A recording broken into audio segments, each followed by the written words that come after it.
Olha só, nossa avaliação de quinta-feira, dia 17, deixa eu achar aqui.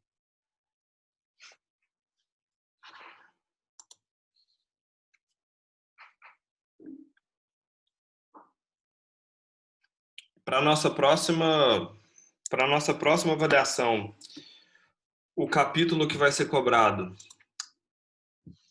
O capítulo que vai ser cobrado vai ser o capítulo 6, ok? Ele tem um pedacinho do iluminismo, mas a principal o capítulo 6, para nossa prova de quinta, dessa semana para quem chegou agora, ok? Mas a principal questão vai ser a seguinte: o capítulo a respeito da independência dos Estados Unidos, beleza?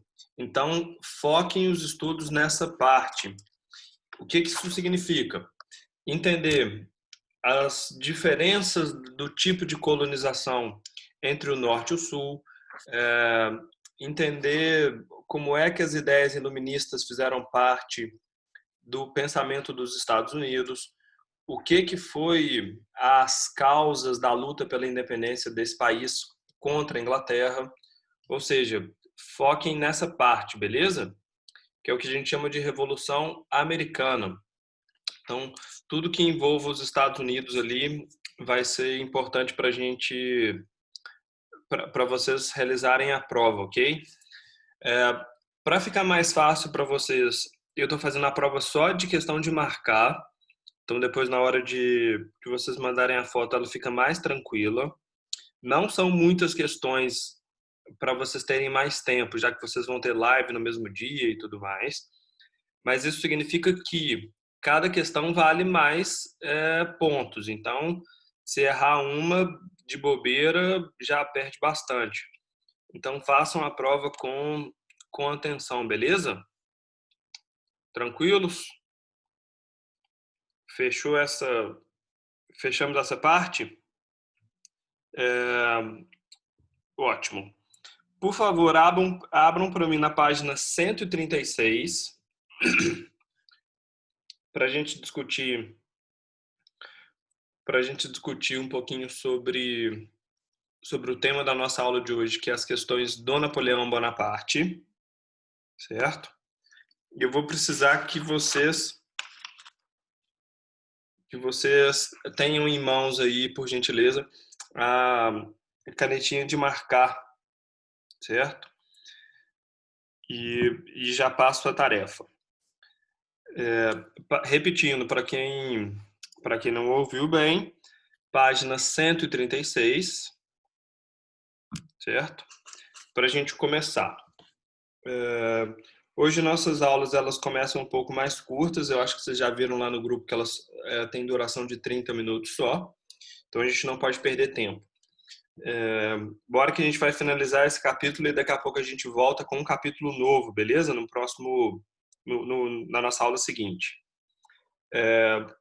Galera, seguinte, a gente estava estudando a respeito da Revolução Francesa e como é que na França esses revolucionários, esses manifestantes, além deles terem derrubado o governo do absolutismo, ou seja, aquele governo do Luís XVI, que era o maior símbolo, né, que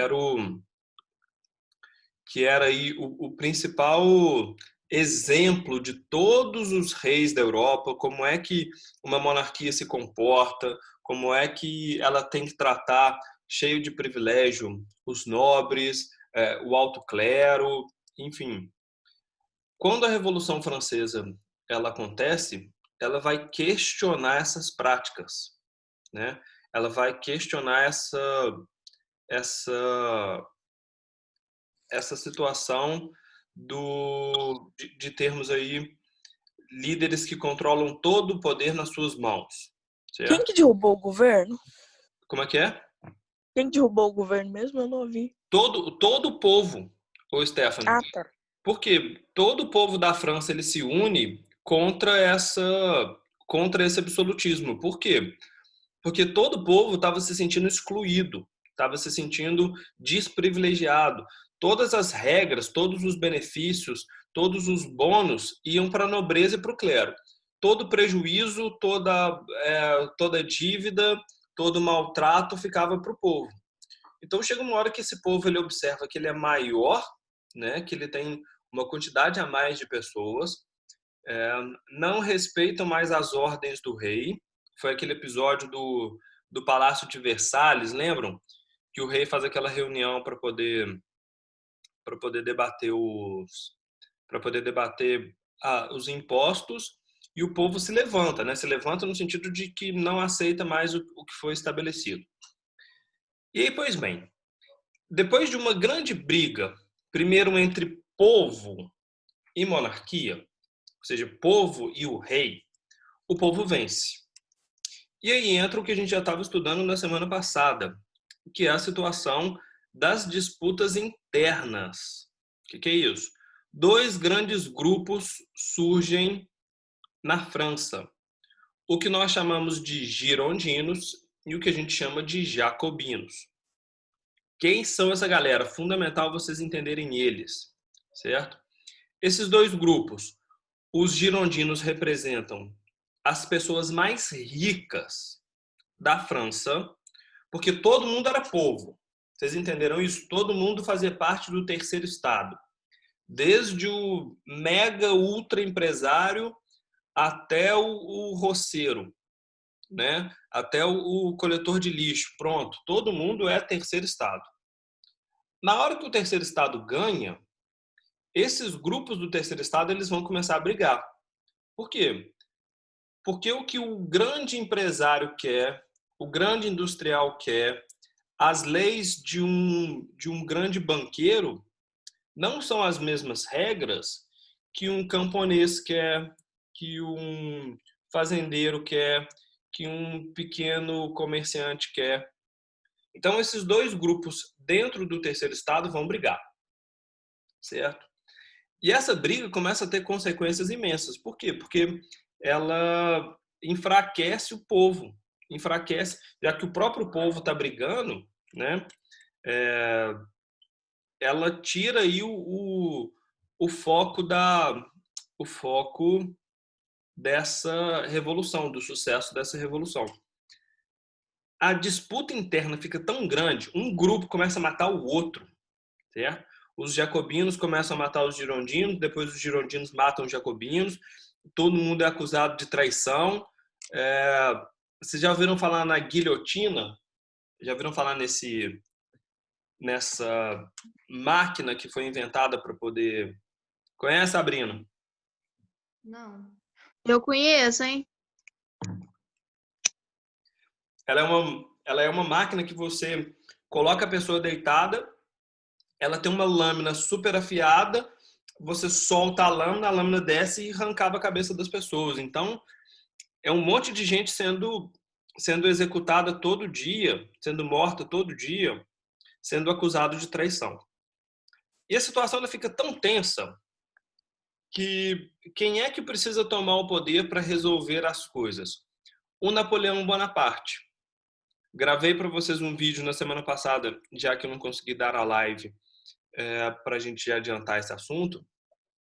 E acontece o seguinte, que a partir do momento que os dois grupos, os grandes empresários, os mais ricos, os girondinos, né, que é o nome da categoria deles, brigam contra os grupos mais pobres e os jacobinos, toda hora a França fica nessa oscilação. Certo? É o que a gente passa hoje, por exemplo, que o Brasil está passando uma grande disputa, que é essa mesma política de direita e política de esquerda. Tudo que a direita faz, a esquerda não gosta e depois ela se desfeita. Vocês já viram aí, né, Nepomuceno, quando muda de prefeito, que tudo que um prefeito demorou 4 anos para fazer, o outro vem e destrói imediatamente? Passa lá, deixa eu ver, 4 anos reformando a Praça da Matriz ali. Aí, de repente, vem um outro governo e refaz tudo, bota tudo diferente. E aí entra um novo governo e muda tudo, enfim. Fica essa briga, certo? O Napoleão Bonaparte, ele vai subir no poder para tentar equilibrar esses dois grupos, certo? Ele vai juntar aí os interesses dos grandes burgueses, que são os girondinos, com algumas leis que favorecem a população mais pobre, como distribuição de comida, preço fixo, né, para o preço não ficar muito caro, para os produtos alimentícios não ficarem muito caros.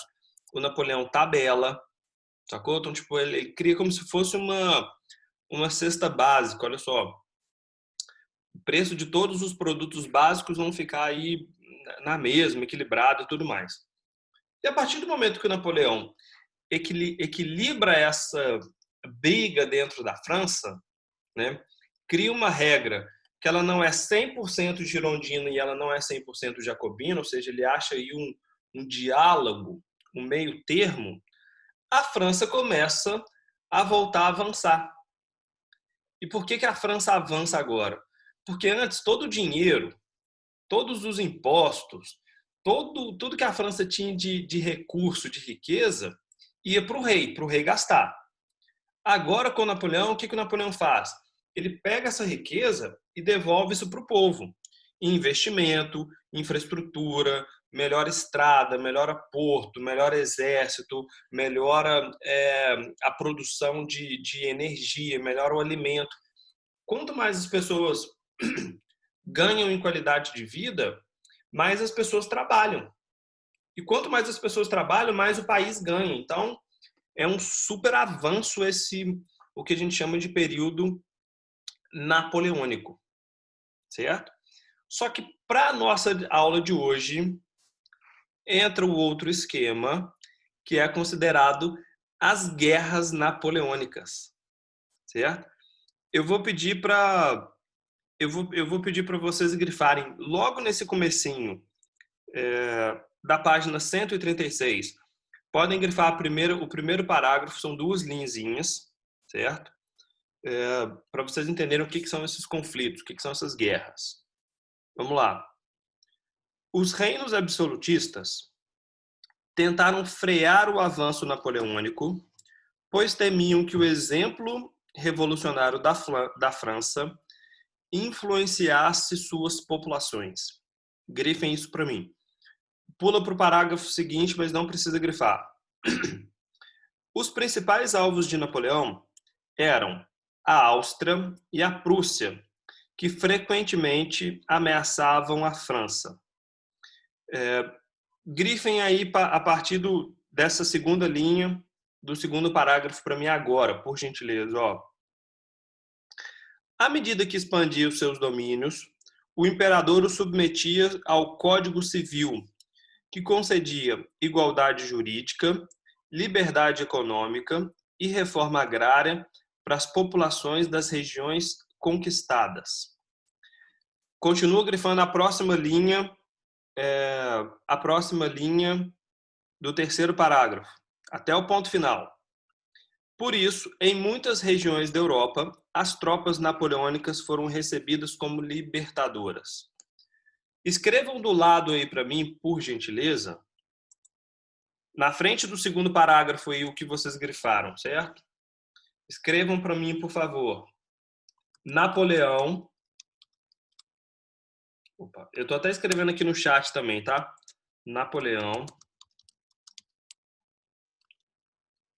levou as ideias revolucionárias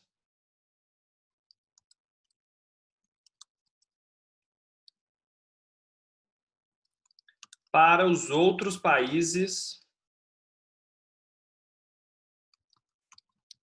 absolutistas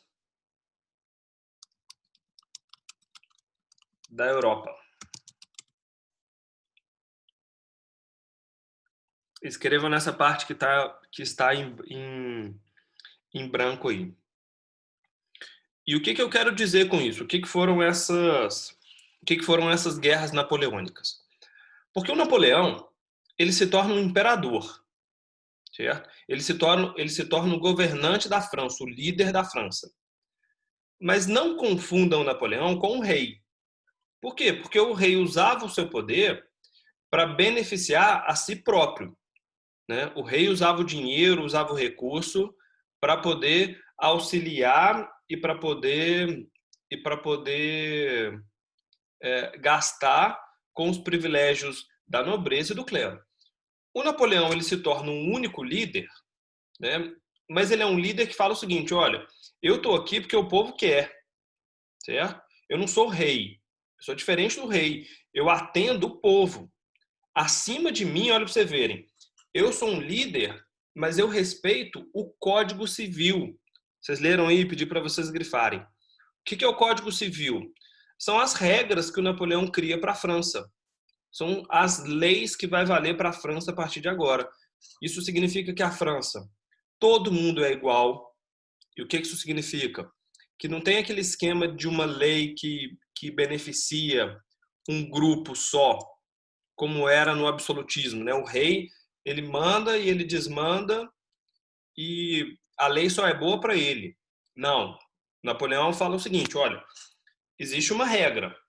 Eu, Napoleão, também tenho que seguir essa regra. Se eu descumprir essa regra, eu estou sendo criminoso. Então, a lei está acima de mim.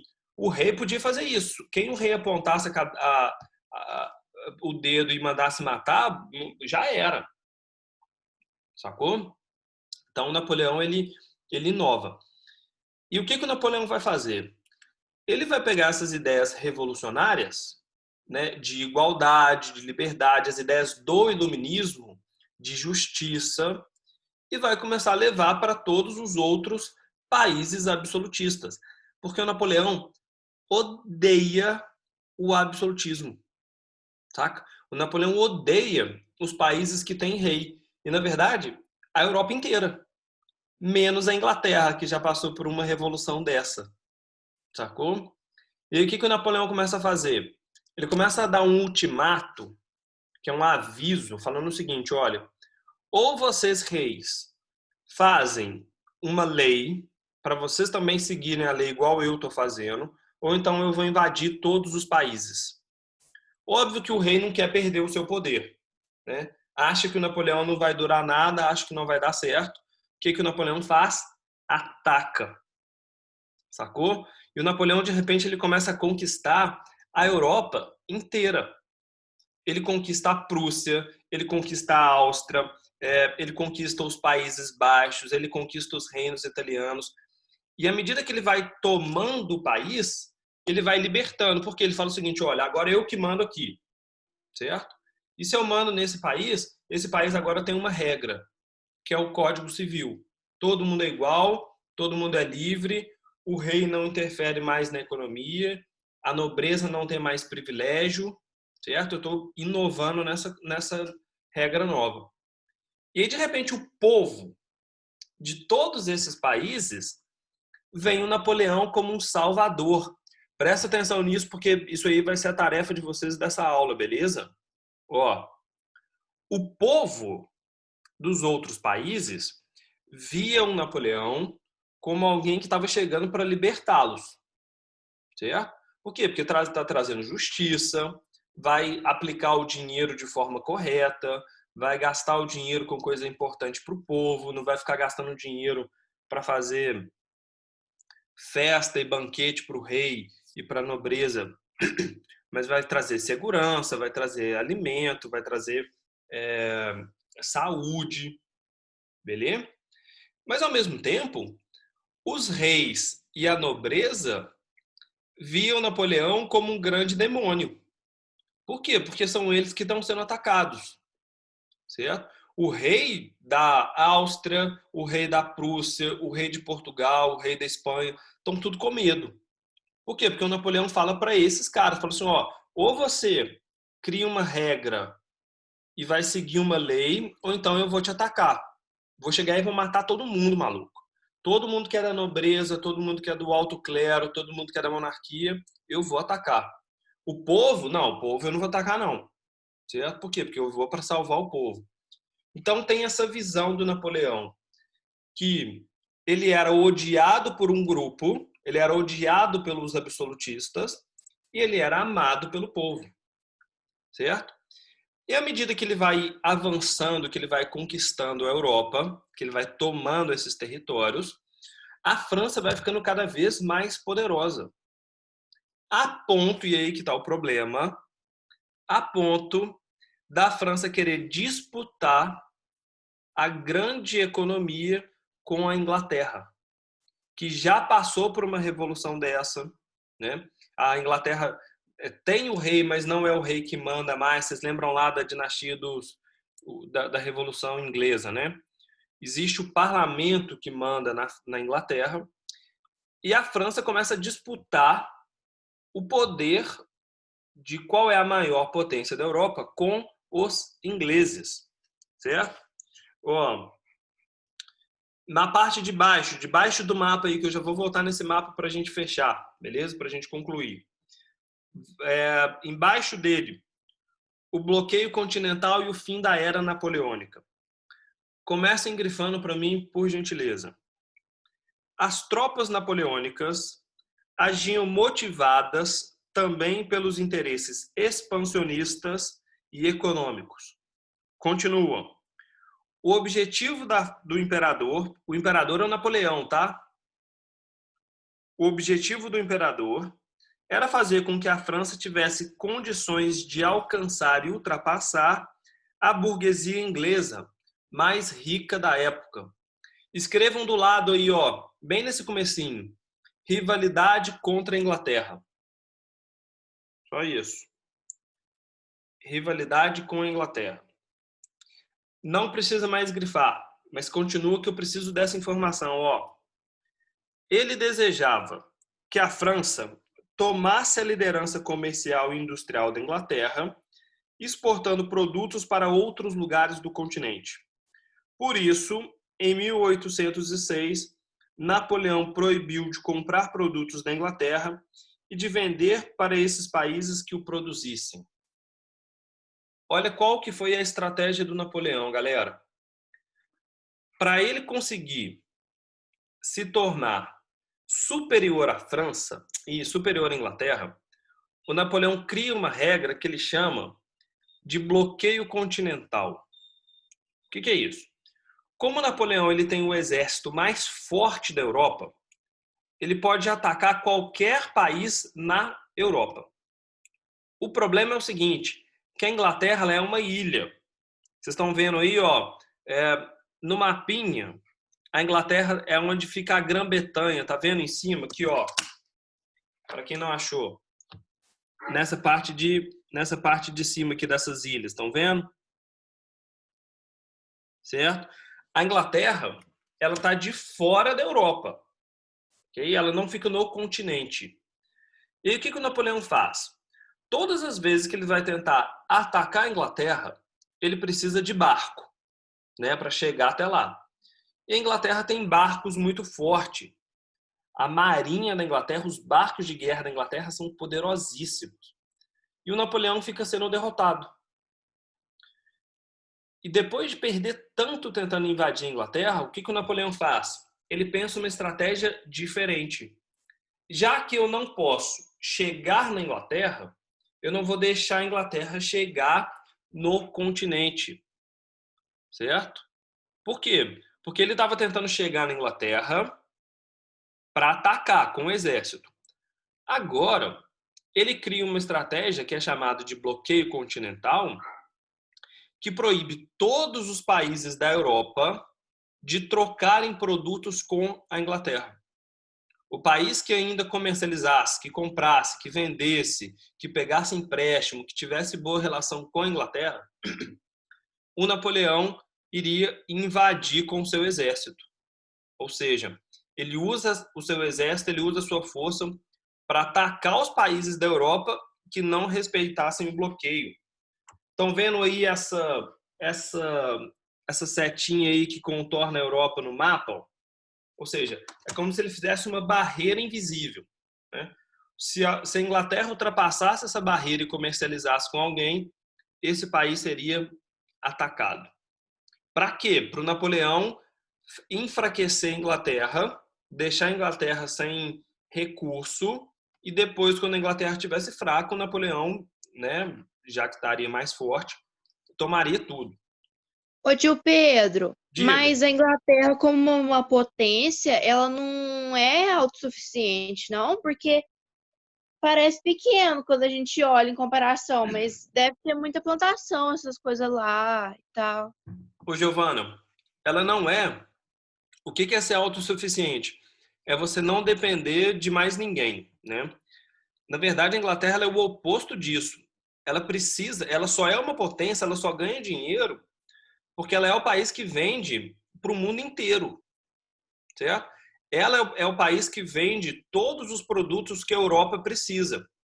Então, a Inglaterra ela vende muito para Portugal, para Espanha, para a Áustria, para a Rússia, vendia para a própria França, vende para os Estados Unidos, vende para o Brasil, vende para o México, ou seja, a Inglaterra vende para todo mundo, certo? E o Napoleão quer isso. Então, na hora que ele proíbe, ele faz esse bloqueio, proíbe a Inglaterra de vender os seus produtos, né? Ele enfraquece a economia inglesa.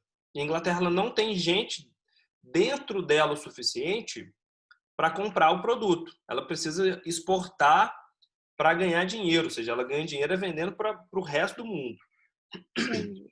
O problema do Napoleão é o seguinte, que ele faz o decreto, ele faz o bloqueio, mas alguns países não vão respeitar esse bloqueio. Por quê? Porque precisam muito da Inglaterra, certo? Portugal, Espanha e Rússia não conseguem viver sozinhas. Por quê? Porque não tem produto. São países que não produzem. Portugal só produz vinho. A Espanha só produz azeite. A Rússia só produz trigo.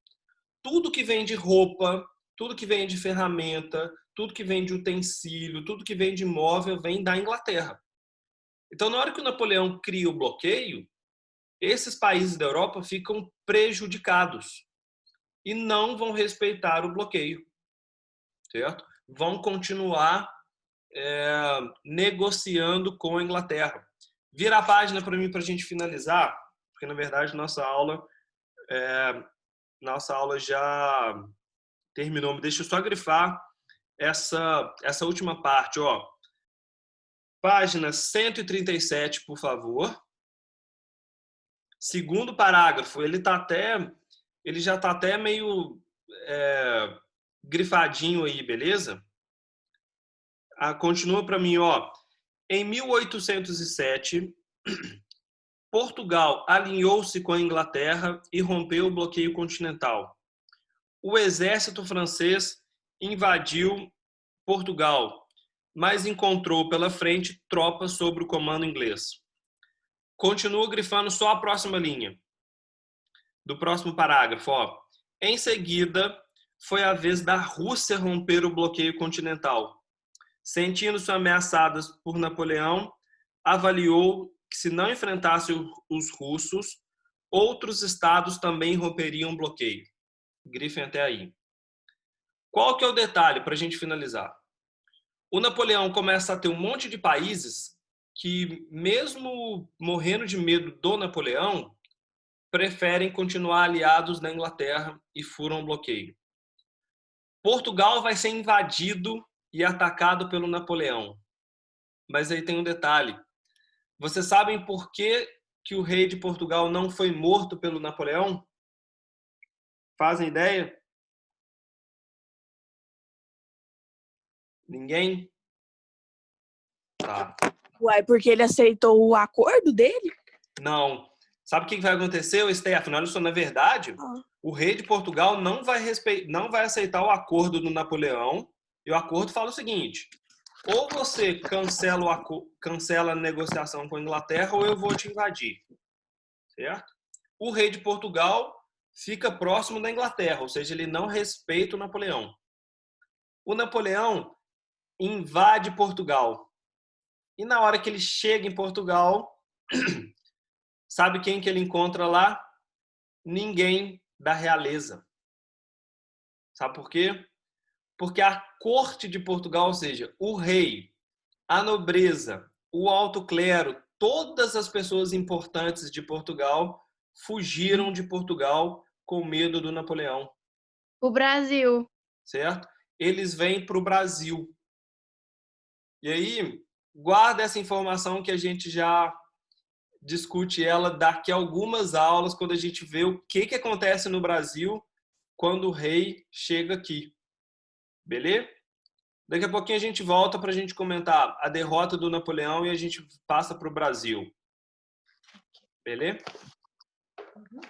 Seguinte, tarefa de vocês, ó. O que eu queria que vocês fizessem? Atividade do Em Casa, número 4, página 141. Beleza? Boa, Giovana, já estava escrevendo aqui, muito obrigado. Só isso por enquanto, ok, galera? Valeu!